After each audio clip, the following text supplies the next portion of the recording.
ষষ্ঠ শ্রেণীর প্রিয় শিক্ষার্থীবৃন্দ, আজ তোমাদের শারীরিক শিক্ষা ও স্বাস্থ্য বিষয়ে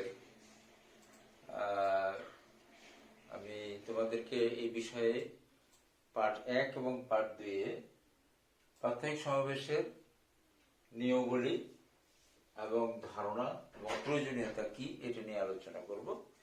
আশা করি তোমরা সবাই মনোযোগের সাথে এই বিষয়টা আলোচনা শুনবে। আমরা প্রথমেই জানব যে প্রাথমিক সমাবেশের কি এবং প্রয়োজন কেন। স্কুল আরম্ভ হওয়ার পূর্বে শিক্ষক শিক্ষার্থী সবাই একত্রিত হয়ে খোলা মাঠে, বিদ্যালয়ের সম্মুখে খোলা মাঠে সমবেত হওয়াটাই হচ্ছে প্রাথমিক সমাবেশ।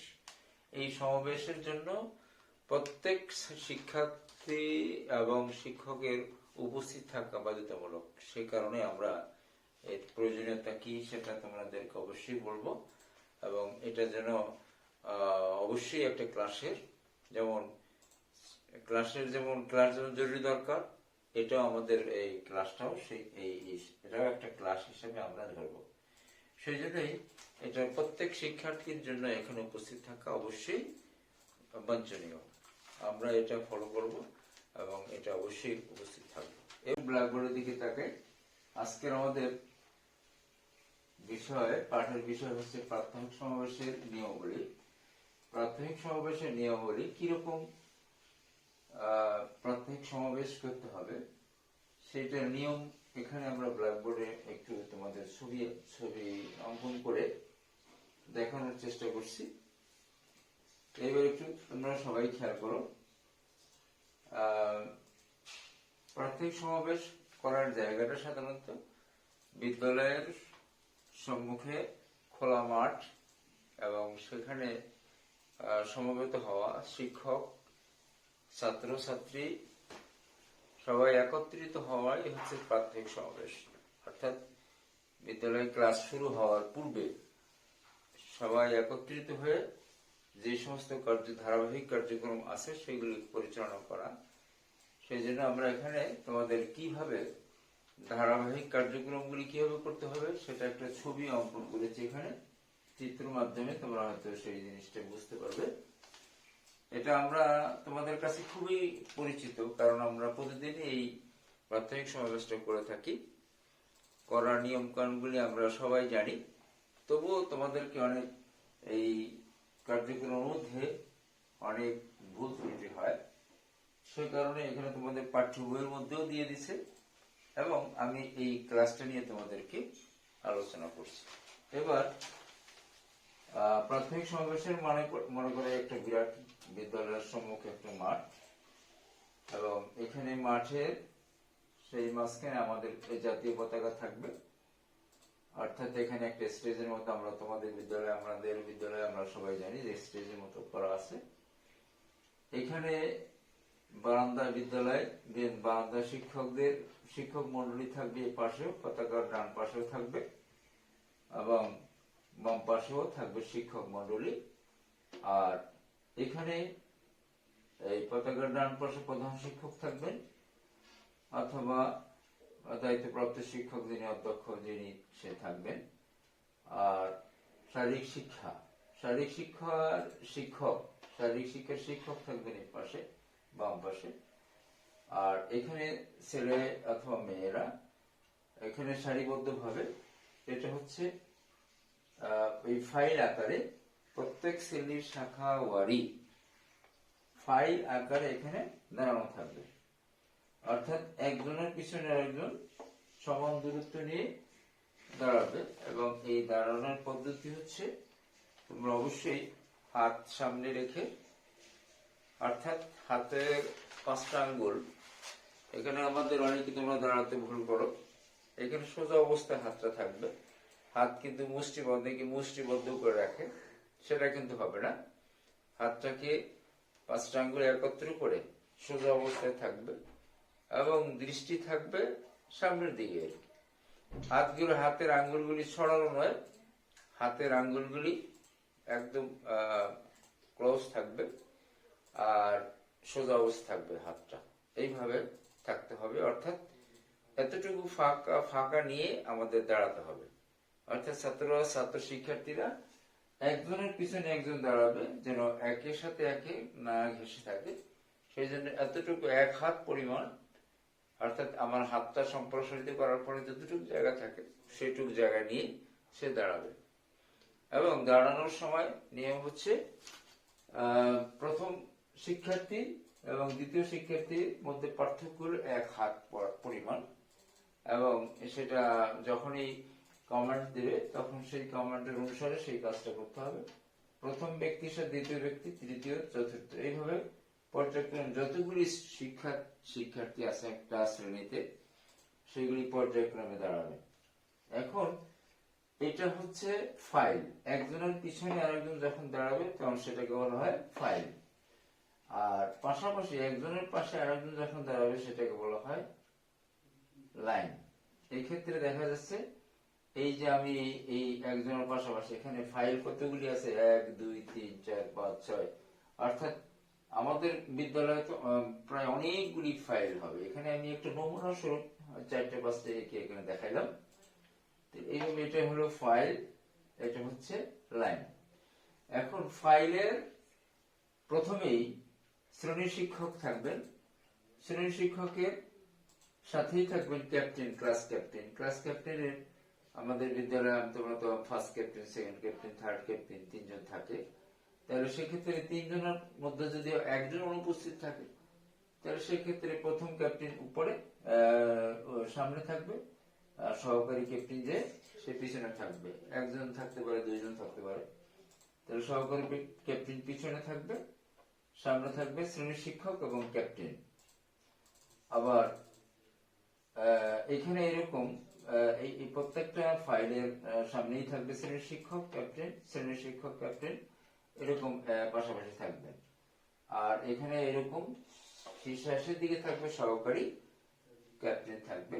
অর্থাৎ এই লাইন এবং ফাইলগুলি সুশৃঙ্খলভাবে দাঁড় করানোর জন্য এরা কিন্তু এই ক্যাপ্টেন যারা থাকবে তারা সহযোগিতা করবে। এবং শিক্ষকের কমেন্ট অনুসারে, শ্রেণী শিক্ষকের কমেন্ট অনুসারে প্রত্যেকটা ফাইল এবং প্রত্যেকটা লাইন সঠিকভাবে দাঁড় করানোর জন্য চেষ্টা করতে হবে, যাতে এখানে শৃঙ্খলা বজায় থাকে এবং সুন্দর দেখতে, সুন্দর দেখা যায় সেই রকমের থাকতে হবে।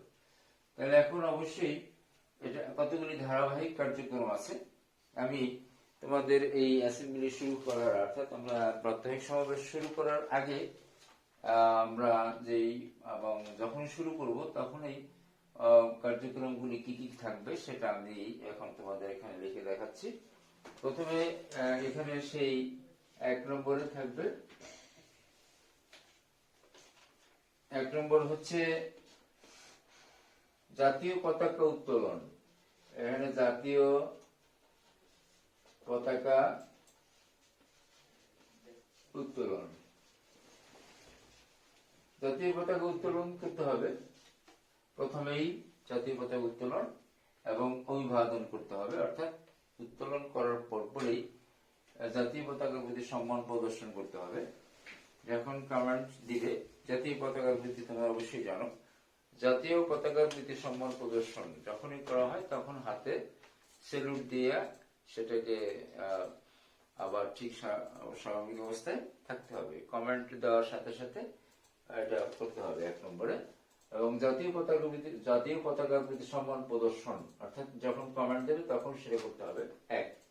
2 নম্বর হলো জাতীয় পতাকা তো হয়ে গেল, উঠানো হয়ে গেল। 2 নম্বর হচ্ছে আমাদের কার্যক্রমগুলি কি, তোমরা তো অবশ্যই জানো। পবিত্র কোরআন থেকে তেলাওয়াত, জাতীয় পতাকার উপরে পবিত্র কোরআন থেকে, ধর্মগ্রন্থ থেকে, হয়তো আমাদের বিদ্যালয়ে আমরা কোরআন তেলাওয়াত করা হয় এবং গীতা পাঠও করা হয়। এই কার্যক্রমগুলি আমরা করব। 2 নম্বর হলো জাতীয় পতাকা উত্তোলন, 2 নম্বরে জাতীয় পতাকাকে সম্মান প্রদর্শন আমরা বললাম। ধর্মগ্রন্থ থেকে পাঠ, শপথ গ্রহণ। তারপর হচ্ছে ধর্মগ্রন্থ থেকে পাঠ থেকে বললাম, ধর্মগ্রন্থ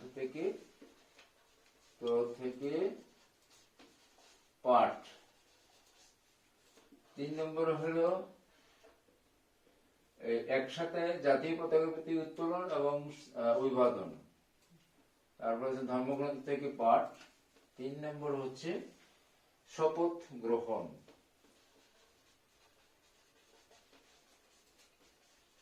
এখানে একটু কথা বলে নিচ্ছি। শপথ গ্রহণ যখন করবে শিক্ষার্থীকে বলতে হবে, কমেন্টে দিবেন তিনি শপথের জন্য প্রস্তুত। যখনই প্রস্তুত বলবেন, প্রস্তুত বলার সাথে সাথে হাতটাকে সামনে রেখে ওই যে অবস্থায় যেটা বললাম, আঙ্গুলগুলি একদম ক্লোজ থাকবে, হাতটা সোজা থাকবে, কাঁধ বরাবর, উপরে নয় নিচে নয়, সোজা অবস্থা থাকবে এবং সামনের দিকে দিকে থাকতে হবে। যখনই শপথ শেষ হয়ে যাবে, আমিন আমিন বলার সাথে সাথে হাত নামাও, কথাটা না বললেও চলবে। আমিন বলার সাথে সাথে হাতটা নেমে যাবে। আবার কমেন্ট যদি যিনি দেবেন তিনি আমিন বলার পরপরই হাত নামাও, এরকম কথাটা বলতে পারে। অথবা এটা না বললেও যখনই শেষ হবে অটোমেটিক হাতটা নেমে যাবে। এই হলো শপথ গ্রহণের নিয়ম। এরপর হচ্ছে পরেরটা হচ্ছে কি জাতীয় সঙ্গীত। 4 নম্বর হলো জাতীয় সঙ্গীত। জাতীয় সঙ্গীত, জাতীয় সঙ্গীত আমাদের জাতীয় পতাকার প্রতি সম্মান প্রদর্শন করব। জাতীয় সঙ্গীতের সময় অবশ্যই আমরা কেউ নড়াচড়া করব না, সবাই সোজা অবস্থায় থাকতে হবে এবং একই সাথে সমস্বরে জাতীয় সঙ্গীত পরিবেশন করতে হবে। জাতীয় সঙ্গীত পরিবেশনের সময় সবাই, এখানে শিক্ষক, ছাত্র এবং যারা আসছেন সবাই একই সাথে জাতীয় সঙ্গীত পরিবেশন, যারা এখানে পরিচালনা করবে জাতীয় সঙ্গীত, তাদের সাথে সমস্ত শিক্ষার্থী সহ সমস্ত যারা আছেন সবাই এই জাতীয় সঙ্গীত পরিবেশন করবে। এবং এই সময় জাতীয় সঙ্গীতের সময় কেউ বসা অবস্থায় থাকবে না। জাতীয় সঙ্গীতের সম্মানার্থে সবাই দাঁড়িয়ে সম্মান প্রদর্শন করবে এবং জাতীয় সঙ্গীত পরিবেশন করবে। এটা হলো খুবই গুরুত্বপূর্ণ ব্যাপার, কারণ জাতীয় সঙ্গীতের সময় যদি কেউ কথা বলে বা নড়াচড়া করে তাহলে জাতিকে অপমান করা হয়, সেটা তোমরা অবশ্যই জানো। এই জন্যই আমাদেরকে অবশ্যই এটা খেয়াল রাখতে হবে। তাহলে গেল জাতীয় সঙ্গীত। এরপরে হলো প্রধান শিক্ষকের ভাষণ। প্রধান শিক্ষকের এই ভাষণ প্রয়োজন যদি মনে হয় যে কোনো একটা জরুরি ব্যাপার থাকে, তখন প্রধান শিক্ষক 5 মিনিট 2 মিনিট কথা বলেন। অথবা যদি প্রয়োজন বোধ না করেন তাহলে সেক্ষেত্রে এটা না হইলেও চলে। তবে প্রধান শিক্ষক যদি জরুরি কোনো একটা, আমাদের তোমাদের দেখো সবাই কোনো একটা আনন্দের সংবাদ বা কোনো একটা গুরুত্বপূর্ণ ব্যাপার যদি হয়, তাহলে প্রধান শিক্ষক দিয়ে একটা কথা বলে বা 2-1 মিনিট কথা বলেই সবাইকে অভিবাদন জানায় এবং সেই সংবাদটা সবাইকে জানাই দেয়। এই হলো 5। 6 নম্বর হচ্ছে 6 নম্বর শরীর চর্চা অনুশীলন। 5 মিনিটের বা 2 মিনিটের জন্য আমাদের পুরো 15 মিনিট অ্যাসেম্বলির জন্য সময় থাকে। 15 মিনিট ভিতরে তো আমরা যদি 5 মিনিট এখানে শরীর চর্চা করি তাহলে সেক্ষেত্রে তো আবার সময় মেনটেন হয় না। এই সময়টাকে মেনটেন করার ক্ষেত্রে আমরা যেন এই শেষে অন্ততপক্ষে অল্প সময়ের জন্য আমরা যেন একটু শরীর চর্চা করতে পারি। শরীর চর্চার মাধ্যমে এখানে যারা পরিচালনা করবে, যে ছেলে পরিচালনা করবে সেই তার কমেন্ট অনুসারে, যে শিক্ষার্থী পরিচালনা করে তার কমেন্ট অনুসারে পুরোটাই এই অনুষ্ঠানটা বা যাতে পিটি অর্থাৎ শরীর চর্চাটা পরিচালিত হবে। এখানে এই কার্যক্রমগুলি ধারাবাহিক পর্যায়ে একের পর এক এগুলি করতে হবে। এরপরে সুশৃঙ্খল ভাবে যখনই কমেন্ট দেওয়া হবে সবাই সারিবদ্ধ ভাবে, অর্থাৎ যেভাবে দাঁড়ানো থাকবে ক্লাস মাঠের মধ্যে ঠিক সেই অবস্থায় এই শ্রেণী শিক্ষক এবং ক্যাপ্টেনের সহায়তায় আবার শ্রেণীকক্ষে ফিরে যাবে। এইভাবে প্রতিদিনের এই কার্যক্রমগুলি করতে হবে, তাহলে এই প্রাত্যহিক সমাবেশের নিয়মগুলি সঠিকভাবে করতে পারবে এবং সুশৃঙ্খলভাবে হবে। কোনো প্রকারেই এর ব্যতিক্রম কোনো প্রকারেই ঘটবে না। তাহলে তোমাদের আজকের আমরা প্রাত্যহিক সমাবেশের কার্যক্রমগুলি ধারাবাহিক পর্যায়ে কিভাবে করতে হবে আমরা একটা চিত্র অঙ্কন করে বা একটা ছবি এঁকে দেখালাম, এবং ধারাবাহিক কার্যক্রমগুলি কি কি সেটা আমরা এখানে রেখে দেখানো হলো। এরপরেও এই পাঠের মধ্যেও যেটুকু আছে আমরা যদি আরো কিছু থাকে সেটা আমরা পরবর্তীতে যেটা আমরা করবো আবার যখন ক্লাস। এরপরে এর সাথে আমরা পার্ট 2, এটা হলো পার্ট 1।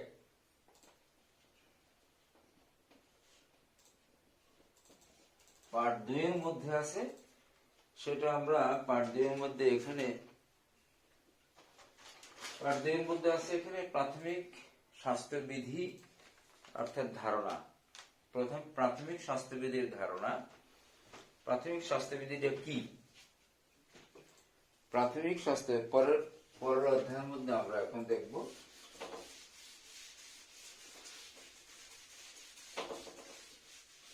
প্রাথমিক স্বাস্থ্যবিধির ধারণা।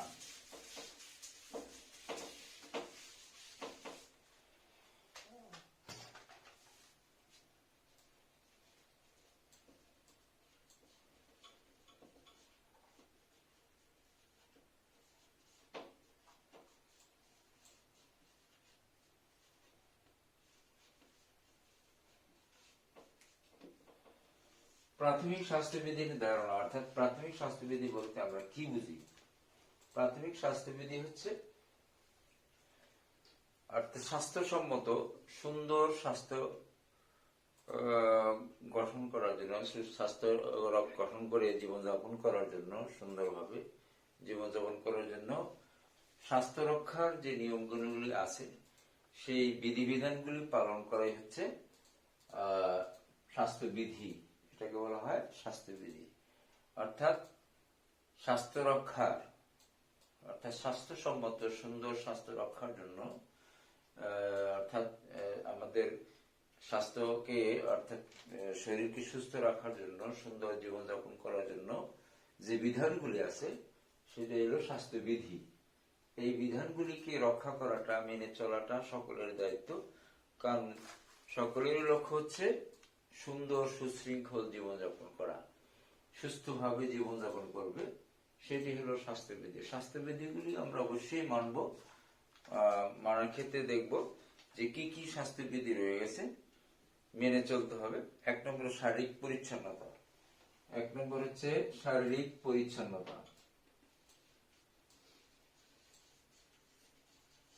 শারীরিক পরিচ্ছন্নতা।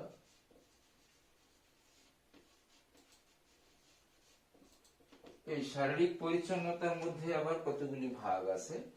শারীরিক পরিচ্ছন্নতা থাকতে গেলে একজন স্বাস্থ্যসম্মত একজন আদর্শ ছাত্র যারা স্বাস্থ্য ভালো রাখার জন্য কতগুলি পরিচ্ছন্নতা থাকার জন্য তার স্বাস্থ্যের প্রতিদিন নিয়মিত গোসল করা, তারপরে দাঁত ও মুখ পরিষ্কার করা, চুলের যত্ন নেওয়া, নখ কাটা, হাত পরিষ্কার করা, মলমূত্র ত্যাগ এবং মলমূত্র ত্যাগ করার পরে অবশ্যই সাবান ব্যবহার করা। আর এখন বর্তমান পরিস্থিতিতে আমাদের দেশে যে অবস্থাটা সারা পৃথিবীতে, এখন সেই করোনা ভাইরাসের সংক্রমণ থেকে রক্ষা পাওয়ার জন্য অবশ্যই আমাদেরকে স্বাস্থ্যবিধি মেনে চলতেই হবে।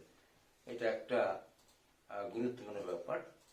তো এটা আগে থেকেই আমরা জেনে আসছি, আর এখন বর্তমানে যে অবস্থাটা সেটার জন্য অত্যন্ত জরুরি। সেই জন্য স্বাস্থ্যবিধি কিভাবে মেনে চলতে হবে, নিজেকে পরিষ্কার পরিচ্ছন্ন থাকতে হবে, নিয়মিত সাবান ব্যবহার করতে হবে। সাবান সেটা হাতটাকে অন্তত 20 সেকেন্ড ধুয়ে পরিষ্কার করে ধুইতে হবে সাবান দিয়ে, এবং কোনো প্রকারের যেন ভাইরাসটা আমাদের শরীরে যেতে না লাগে বা শরীরের ভিতরে প্রবেশ করতে না পারে, সেই জন্য অবশ্যই আমাদেরকে সচেতন থাকতে হবে। তাহলে এখানে পরিষ্কার পরিচ্ছন্ন শারীরিক পরিষ্কার পরিচ্ছন্ন থাকার জন্য নিয়মিত গোসল করা, নিয়মিত হাত ধোয়া, সাবান, নখ কাটা, মাথার চুল খাটো করা, দাঁত পরিষ্কার পরিচ্ছন্ন করা, পরিষ্কার অর্থাৎ পরিষ্কার বলতে যা সেটাই। এরপরে 2 নম্বর হচ্ছে বাসগৃহ পরিষ্কার।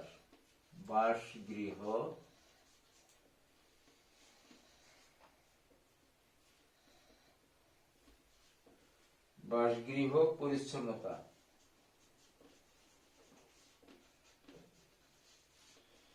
বাসগৃহ পরিচ্ছন্নতা অর্থাৎ যেই ঘরে আমরা থাকি, যেখানে বসবাস করি, সেটা যেন পরিষ্কার পরিচ্ছন্ন থাকে, কোনো প্রকার ময়লা আবর্জনা যেন না থাকে, ধুলাবালি বা কোনো ময়লা আবর্জনা না থাকে, সেদিকে খেয়াল রাখতে হবে। কারণ অপরিষ্কার অপরিচ্ছন্ন জায়গায় খাবার দাবার খেলে তাহলে সেক্ষেত্রে আমাদের শরীরের মধ্যে রোগ জীবাণু সহজেই ঢুকতে পারে। সেই জন্য অবশ্যই যে জায়গাটা আমরা থাকবো সেটা পরিষ্কার পরিচ্ছন্ন হতে হবে। এরপর হচ্ছে খাদ্য গ্রহণের নিয়ম। এবার আসতেছে খাদ্য গ্রহণের নিয়ম।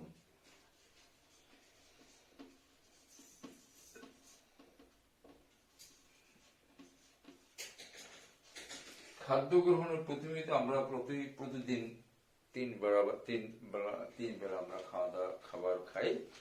এখন এটা খেতে হবে নির্দিষ্ট সময় খেতে হবে, দেরি করেও খাওয়া যাবে না, আগেও না পরেও না, তাতে স্বাস্থ্য সঠিক থাকবে না, ঠিক থাকবে না। এবং যে খাবারটা খাবো সেটা হলো একদম টাটকা খেতে হবে, পচাবাসি কখনো খাওয়া যাবে না। আর এগুলি থেকে পরিহার করতে হবে। খাবার চিবিয়ে এবং ধীরে ধীরে খেতে হবে। খাবার যেটা খাবো সেটা যেন বদহজম না হয়, ধীরে ধীরে চিবিয়ে খেতে হবে। অনেকে সময়ের স্বল্পতার কারণে খুব দ্রুত খেয়ে ফেলে, কিন্তু এটা স্বাস্থ্যের জন্য বিধিসম্মত নয়। অনেকে আবার বেশি খাবার খায়। বেশি খাবার না খেয়ে পরিমিত খাবার খেতে হবে, যেটুকু স্বাস্থ্যের জন্য প্রয়োজন সেটুকুই। সব ধরনের এবং খাবারের মধ্যে সব ধরনের পুষ্টিমান যাতে থাকে সেই ধরনের খাবার খেতে হবে এবং অভ্যাস করতে হবে। খাবার মধ্যে একেবারে যেই শাকসবজি আমরা, এটা অবশ্যই আমাদের জরুরি থাকতে হবে, এগুলি থাকতে হবে। পোশাক, এটা গেল আর কি। এই যে খাবার দাবার নিয়ম এগুলি থাকবে। 4 নম্বর হলো পোশাক পরিচ্ছদ। পোশাক পরিচ্ছদ হলো এটা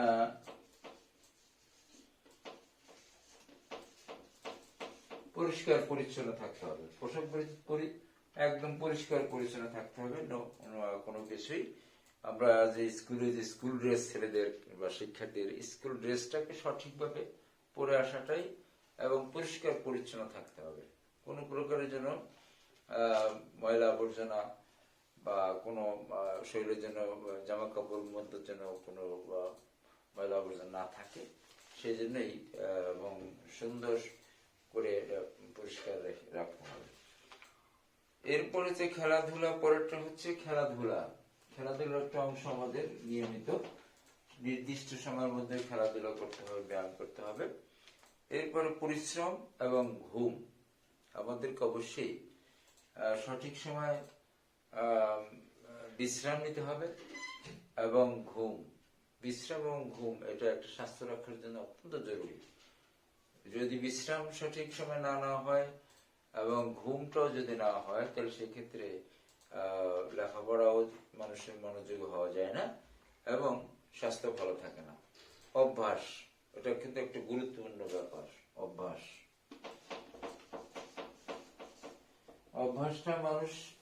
মানুষের কথা আছে, অভ্যাস মানুষের দাস। সেখানে কি কি করতে হবে, কতগুলো নিয়ম আছে। অধিক রাত পর্যন্ত জেগে না থাকা, তারপর নির্দিষ্ট সময় পরিমিত স্বাস্থ্যসম্মত খাবার গ্রহণ করা, যেখানে সেখানে মলমূত্র ত্যাগ না করা, অযথা সময় নষ্ট না করা। গভীর রাত্রি পর্যন্ত জেগে থাকাটা এটা কিন্তু স্বাস্থ্যসম্মত নয়। এবং যেখানে সেখানে মলমূত্র ত্যাগ করা, এটা কিন্তু খুবই পরিবেশকে নষ্ট করে। আর অযথা সময় নষ্ট করা, এটা কিন্তু অত্যন্ত স্বাস্থ্যের জন্য অত্যন্ত খুব খারাপ। কাজেই আমরা এখন আমরা এখানে আলোচনা করলাম যে প্রাথমিক স্বাস্থ্য বিধানগুলি মেনে চলতে হবে আমাদেরকে। স্বাস্থ্যবিধি মেনে চলার জন্য এই অনেকগুলো আমরা এখানে পয়েন্ট তোমাদেরকে আলোচনা করলাম, এবং এগুলি তোমরা অবশ্যই ভালো করে যদি খেয়াল করে, তাহলে অবশ্যই আমাদেরকে তোমরা ভালো করে জানতে পারলে তোমাদের স্বাস্থ্য সঠিক থাকবে এবং স্কুলের নিয়ম কানুনগুলি সঠিকভাবে তোমরা মেনে চলতে পারবে। আজকের আমরা যে দুইটা পার্ট পড়ালাম, পার্ট 1 এবং পার্ট 2। পার্ট 1 এর মধ্যে অর্থাৎ প্রাথমিক সমাবেশের নিয়মাবলী এবং 2 এর মধ্যে প্রাথমিক স্বাস্থ্য বিধান কি, কিভাবে মেনে চলতে হবে, এটা আলোচনা করা হলো। এখন এই বিষয়টা তোমরা শারীরিক শিক্ষার খুব সহজ সাবজেক্ট, একটু মনোযোগ দিয়ে পড়লেই এটা স্বাভাবিক পরীক্ষার সময় যে অবজেক্টিভ প্রশ্ন থাকে এইগুলি তোমরা অবশ্যই সেটা উত্তর দিতে পারবে। সকলকে আজকের যে আমরা যে পাঠটা পড়লাম সকলকে ধন্যবাদ জানিয়ে আমি আমার পাঠ শেষ করলাম।